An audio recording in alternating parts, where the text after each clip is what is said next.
morning. Welcome back to the laboratory demonstration session of the course Engineering Metrology. So, the next instrument I will pick here is the thread gauge or pitch gauge. So, let us recall the screw thread terminology before I show you the actual tool here. So, this is the screw thread terminology. Here we have the major dia, this is the major dia, the minor dia, the minimum dia, and we have pitch diameter. Okay. So, there is root and crest, we have trough and crest. The distance between the two roots or two crests is known as pitch. Pitch is actually with one rotation with a single start thread, with one rotation, one complete rotation, that is 360-degree rotation, how much forward does our thread go? How much forward does our screw or our nut go? Okay, that is our pitch. Okay. So, there is an angle here, this is known as chamfer angle at the end of the screw. Here we have the chamfer. So, we have various angles here, this is known as thread angle, we have a helix angle, this angle is helix angle. Okay. So, this 2 alpha is our thread angle. So, the depth of thread is the distance between the crest and root, and major dia is an imaginary largest dia of the thread. Then minor dia is the imaginary smallest dia. Pitch dia is a theoretical dia between the major and minor diameters. Then we have helix angle, it is on the straight thread, it is the angle made by the helix of the thread with the pitch line, it is the angle made, helix angle is the angle on the straight thread which is made by the helix of the thread at the pitch line with the axis. So, this is helix angle. So, these are various components. Next I come to my gauge, the screw gauge. This is our screw gauge. If I open it, you will see the various leaves here which are very similar to the feeler gauge, but the difference is that the thickness of each leaf is same, but we have different profiles of threads here. I would like to correct myself, it is different pitches of the thread, the profile is same, it is actually the metric, it is metric thread gauge. The metric thread that we can have metric thread gauge, Acme thread gauge, then Whitworth thread gauge. For all different kinds of threads we can have different thread gauges, and this is a metric thread gauge which is having range from 0.25 to 2.5 mm pitch. The smallest leaf here has the pitch 0.25 mm and the largest leaf is 2.5 mm. So, this feeler gauge or the thread gauge, these small gauges, which is that instruments which are used for very quick measurements, so very quick inferences. This feeler gauge can just tell us, okay, what is the gap. We can measure the gap in many other ways, like we can just use, if the gap is larger, we can use vernier caliper or certain other methods could be there. We can measure the pitch of the thread using other metrological methods, but the thread gauge is one instrument that will just give you quickly, okay, what is the pitch. So, we can see, okay, I have a spark plug here on which I will apply this screw gauge. So, let me try to fit which of the leaf is fitting properly here. So, I know that this spark plug is having metric type of profile only. So, okay, let me try this one. This size is 1.1 mm pitch. So, you can see that 1.1 mm is a little larger. This actually the pitch on the leaf of my thread gauge is a little larger. So, let us try 1 mm.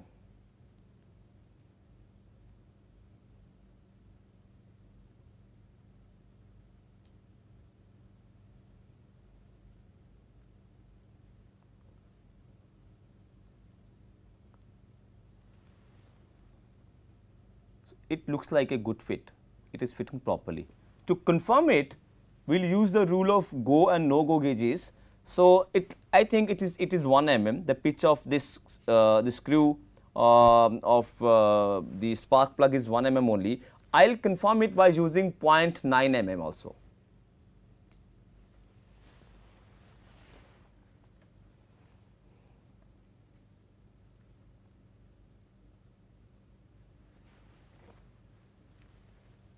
you can see the 0.9 mm is a little smaller. So 1 mm is the proper pitch here. So the through gauge is also sometimes known as screw gauge. However, the micrometer is also known as screw gauge. It is also known as pitch gauge. So it is used to measure the pitch or lead of any screw thread. So the thread pitch gauges are used as a reference tool in determining the pitch of a thread that is on the screw or in a tapered hole. It may be used to measure the internal or external threads, both whatever we desire. So this is one of the instruments that we selected to show you. So next instrument I will pick here is spirit level. Spirit level is an instrument it is simply a level or an instrument that is used to see whether the surfaces are horizontal or vertical, or is there any difference in the level or not. It is used by carpenters, masons, or for taking the brick line, that is the wall getting straight or not. You might have seen that, and in mechanical metrological lab it is also used sometimes. So the spirit level that we have here is a 12-inch spirit level. The length is 12 inch. It is having various components. It has a bubble in the vial. This whole component is known as vial, this cylinder, in which we have this bubble, and in this we have a viscous fluid. This fluid is generally some an ethanol or something, anything that is colored. Okay, it is a fluid that is a low viscosity fluid, and it is generally some alcohol like ethanol. So it is colored so as one can clearly see that is the bubble in the center or not. So this spirit level is sensitive to the temperature. The sensitivity to the temperature is from -20° to 60° centigrades. So it is -20° to 60° centigrades. Actually, this fluid is also known as spirit. That is why it is known as spirit level. So it is colored, and also a luminescent reflector is kept behind the vial so as the observer can clearly see or a light, it illuminates and it can be clearly seen.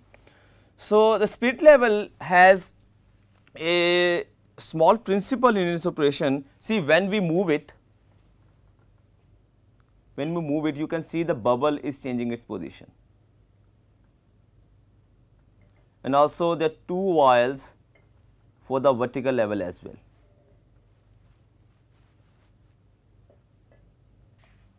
The two vials to see the vertical level as well. So it is calibrated based on this surface and this surface. So actually this specific instrument is calibrated for both the surfaces. In general, spirit level is calibrated based on only one surface, and if it is this surface which is the reference surface based on which it is calibrated, it has to be always used based on this surface. For instance, if I need to see a level from the bottom side and this is not the calibration, this is not a reference surface, it would not be a good practice to use it like this if I need to see at the bottom side. Because this is a reference surface, we have to turn it upside down, and this reference surface has to be touched with the base to see the spirit level. Okay. So there is a principle for the vial. Actually, the vial is not a straight cylinder. The vial is a little convex in the shape. So if I draw this as my spirit level, this is 12 inch, and this vial, the distance between the two lines, you can see the two markings are there, two black lines are there on the vial.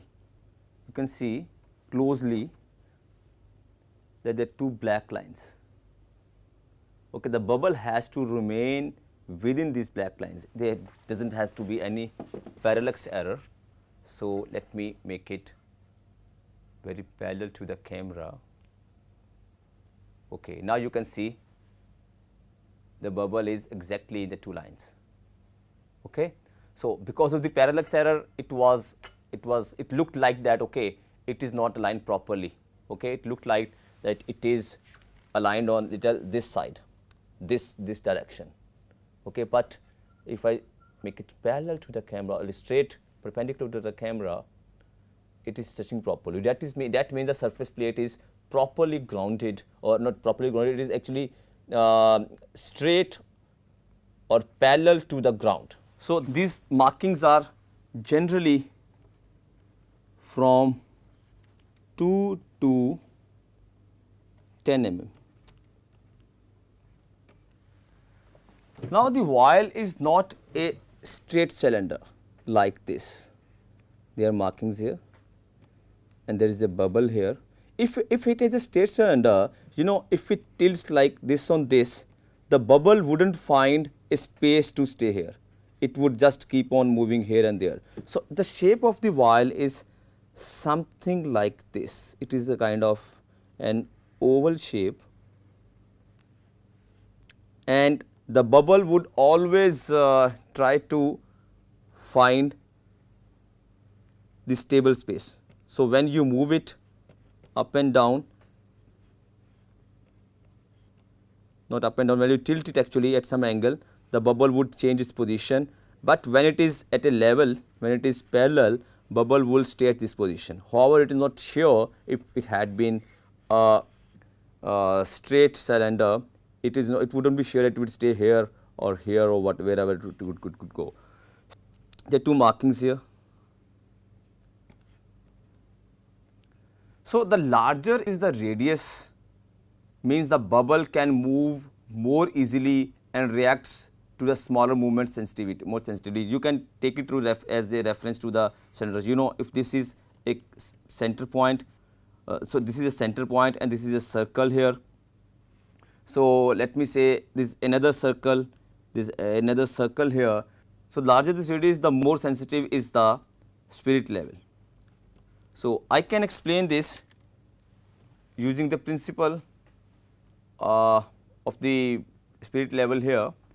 So, what happens if my bubble is here, this is my bubble, okay, it changes its position from B to B dash, and this change in position, this length is L, and the radius of the vial is, let me say, R, this is center, the radius is R, this angle is the angle that the two ends of the bubble or two ends of the line make with the center of the circle. I call this angle as alpha. Now, what happens when the spirit level is parallel to the ground here, there is no movement. If I make some movement, let me say this movement is alpha, actually this movement is because of this alpha is same because this line is perpendicular to the base. So, whenever it is moved at an angle alpha, the bubble will move an equivalent angle. When I move it at some angle, the bubble will also make the same angle with the center of the vial. So, this angle alpha and this angle with the base, this is same. So, this angle that is angle at which the spirit level is tilted, if I tilt it like this, okay, I will keep my pencil stationary and make it straight, okay. This angle alpha and this angle that the bubble makes with the center of the vial, this angle is same, this alpha, okay, with the center line and this alpha the spirit level. Based on this principle, the spirit level works, and this, if this is line L and it changes at any point, let me say at the end, it changes its position from A to A dash, and this height is h. You know that theta is equal to L by R, okay. The arc length, so this is an arc, actually L is arc here, arc length is equal to the length of the movement by the radius. So, this is a general formula. So, here the angle is alpha, this alpha is equal to L by R. Okay. This L is arc length, R is the radius. So, also we can see that H is equal to L into alpha. So, this makes L is equal to RH by capital L. So, this is equation 1 and this is equation 2. So, that derives the equation 3. With this we can find the sensitivity of the of our spirit level. The sensitivity can be in the order of seconds. So, it might be some seconds. Okay. So, we can just see, okay, when does this bubble move. So, as you know, we had that wire, the dia of which we measured using vernier caliper. This wire, the dia of the wire is 4 mm. Let me try to put this wire on the end of the spirit level.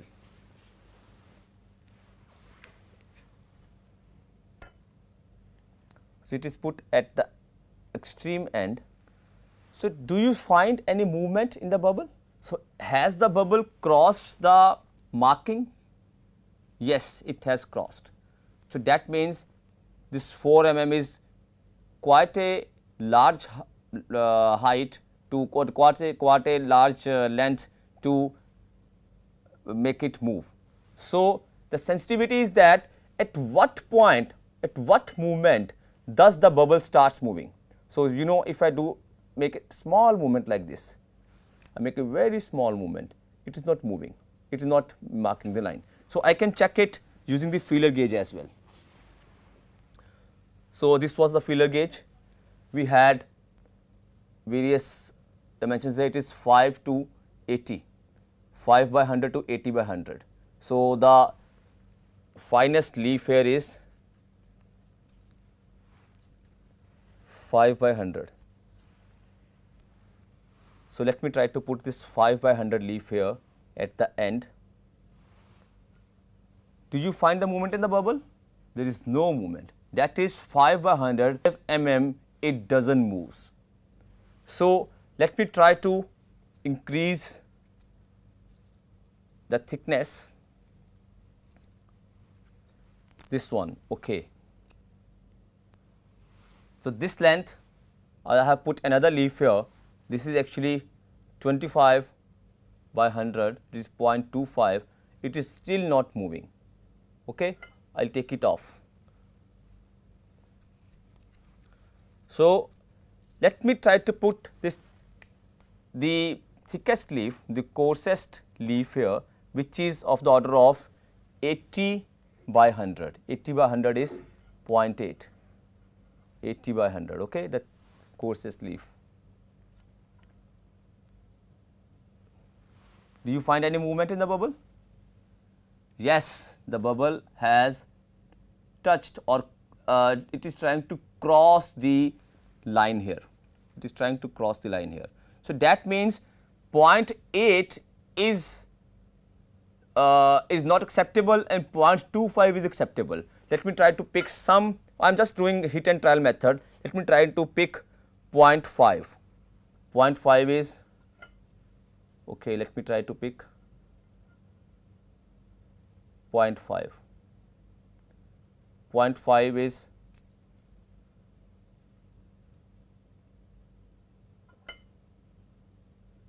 it is not acceptable, it is making some movement here.